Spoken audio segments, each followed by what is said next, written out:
So hello बहुत busy सरत मासूद कर कैसे हो मेरे भाइयों सारे के सारे। सो आज हमारे साथ है वुमेन्स ऑफ इंडिया में रजनीश गुरमानी जी, जो कि वीसीए से मीडियम पेस फास्ट बॉलर है। तो गाइस मैं आपको बताना चाहूँगा, इन्होंने इंडिया ए को भी रिप्रेजेंट किया हुआ है और पूरे भारत देश के लिए गर्व की बात है, क्योंकि ये इंडिया ए के लिए खेल चुके हैं। तो आपका बहुत बहुत स्वागत है हमारे सक्सेसफुल डे विद चैंपियन में आज के सॉन्ग में।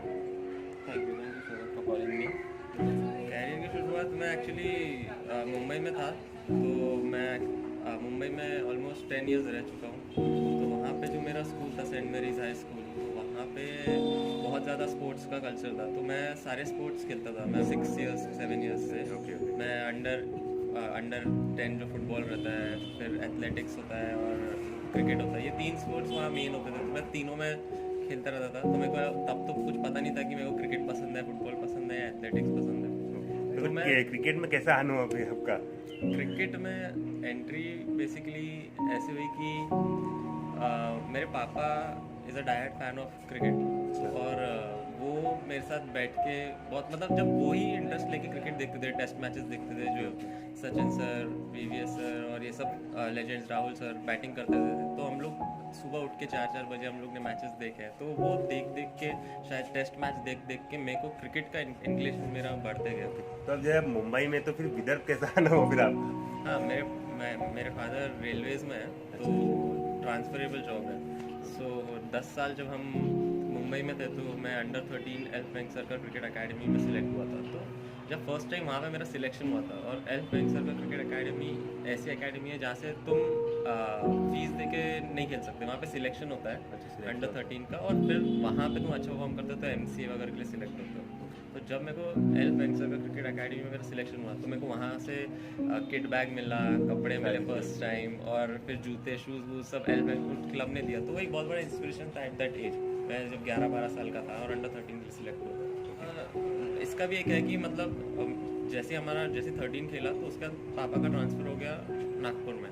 तो फिर नागपुर में जब मैं जैसे ही पहुंचा, तो मेरा लास्ट ईयर अंडर 15 का था, तो मेरा सिलेक्शन नहीं हुआ नागपुर में बीसीए के लिए, और अंडर 17 तक भी नहीं हुआ। तो अंडर 19 के मेरे लास्ट ईयर में मेरे को फर्स्ट टाइम बोर्ड खेलने का मौका मिला। तो ऑब्वियसली वो एक डिसाइडिंग कॉल रहता है। अंडर 19 अगर तुम नहीं खेलते तो शायद तुम नहीं आगे खेलो, या मतलब वो अपने ऊपर तुमको भी फेथ नहीं रहता है। तो अंडर 19 में जब सिलेक्ट हुआ था, तो एक कॉन्फिडेंस आया कि हाँ बोर्ड खेला है तो थोड़ा और मतलब we can push for it. तो मतलब वैसा एक फीलिंग आया था। स्टार्टिंग से मीडियम पेस बॉलर थे या फिर बैटिंग करते थे? मुंबई में जब मैं खेलता था तो मैं बैटिंग ऑलराउंडर था।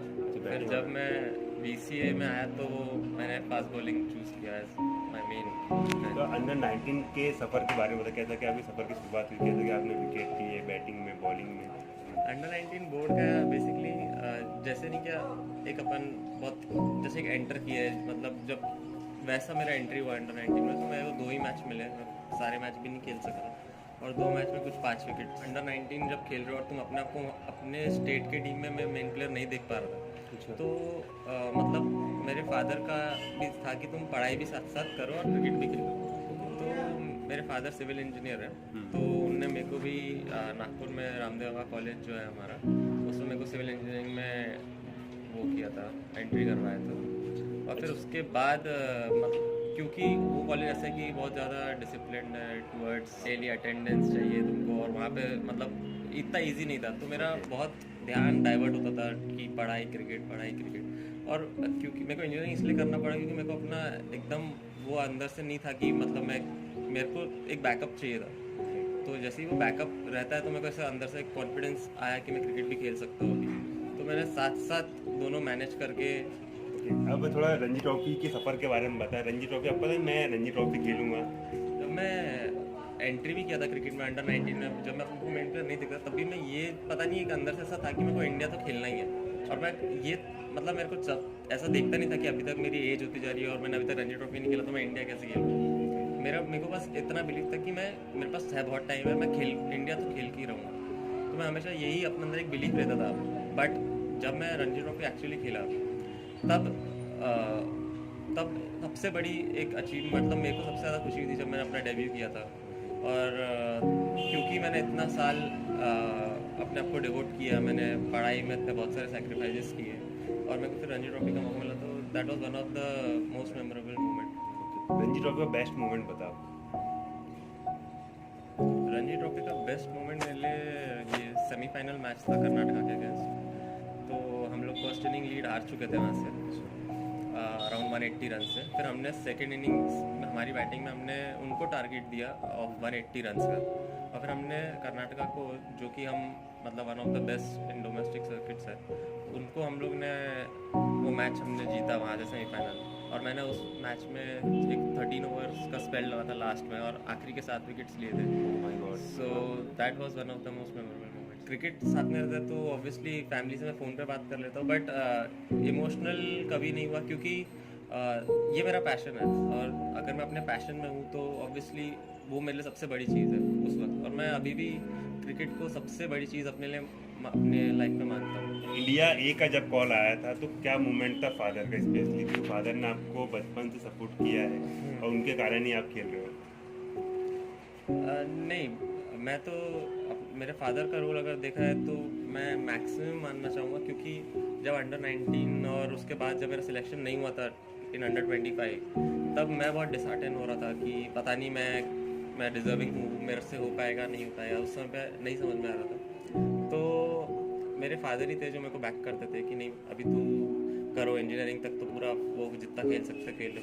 और फिर इंजीनियरिंग के बाद ही मेरे को प्लेसमेंट्स हो रहे थे मेरे दोस्तों के कॉलेज के थ्रू ऑन कैंपस, तो उसमें भी मेरा प्लेसमेंट हो गया था। तो अब उसके बाद मेरा लिए मेन कॉल था कि मेरे को पुणे शिफ्ट होना पड़ता अगर मैं प्लेसमेंट ले लेगा। तो सबसे बड़ा कॉल तब था मेरे लिए कि मैं अगर पुणे शिफ्ट होता तो मेरा क्रिकेट मैं नेग्लिजिबल हो जाता। तो तब मेरे फादर ने मेरे को बहुत बैक किया और बोला कि तुमने बचपन से अपना टाइम क्रिकेट को दिया है, और ये एक जॉब के लिए तुम क्यों इतना सोच रहे हो। मतलब मैं ऐसा नहीं था कि मेरे को जॉब के लिए जाना था, मैं भी डायलेमा में था, सोच रहा था जाऊँ नहीं जाऊँ। तो उनने जो मेरे को तब वो बैकिंग दी कि जॉब छोड़ो और तुम अपना क्रिकेट पे ही फोकस करो। तो फिर उसके वो साल जब मैंने जॉब छोड़ दिया, मेरे सारे दोस्त हो गए, प्लेसमेंट्स हो गए, और मैं उस साल कुछ भी नहीं, ना मैं इंजीनियरिंग कर रहा हूँ, ना मैं तब करेंटली बोर्ड में था कोई। तो उसके बाद मेरा लास्ट ईयर अंडर 23 का था। तो तब एक मेरे लिए एक वो सिचुएशन आ गया कि अब भाई डू और डाई है, अपन ने जॉब सब छोड़ दिया। तो अब फिर मैं बेसिकली ये सोचने लगा कि मैं इतना अच्छा परफॉर्मेंस एज ग्रुप में एक्स्ट्रा ऑर्डिनरी परफॉर्मेंस क्यों नहीं हो पा रहा है। तो मैंने सोचा जब मैं बोर्ड में जब जा रहा हूँ तो मैं बहुत प्रेशर में खेल रहा हूँ, बट जब मैं नेचुरल लोकल मैचेस खेल रहा हूँ मैं एक्सप्रेस कर रहा हूँ because I am not under any pressure. तो फिर मैंने यही सोचा कि अब मैंने सब इतना छोड़ दिया ना, तो अब मेरे को फ्री माइंड से खेलना है, अब मेरे को एंजॉय करना है, और मेरे को जो करना है सिर्फ क्रिकेट के लिए करना है। तो फिर वो साल जो मैंने हार्डवर्क किया अपना, क्योंकि और तब मेरे को अंडर 23 में मौका मिला, अंडर 23 में मैं हाईएस्ट रन गेटर बना और मेरा रणजी ट्रॉफी के लिए मेरे को कॉल आ गया। तो उसके बाद बेसिकली मेरी जर्नी स्टार्ट हुई, मेरे को एक डायरेक्शन मिला। मेरे को पढ़ाई का भी टेंशन नहीं था, सिर्फ क्रिकेट के लिए मैंने सोच लिया कि मैं अपने आप को सिर्फ क्रिकेट के लिए दूंगा। तो उसके बाद जो मेरा हार्डवर्क था और वो सही डायरेक्शन मिलती गई, so I think I am lucky. जब आप इंडिया ए में थे, आपके साथ वहाँ पर पूरे इंडिया बॉलर थे, तो मोहम्मद सिराज और नवदीप सैनी, तो उनका व्यवहार कैसा होता है? हंसी मजाक करते हैं या फिर सीरियस रहते हैं? नहीं, ऑफ द फील्ड दोनों बहुत अच्छे हैं, और हम लोग मेरे बेस्ट फ्रेंड्स बन गए थे।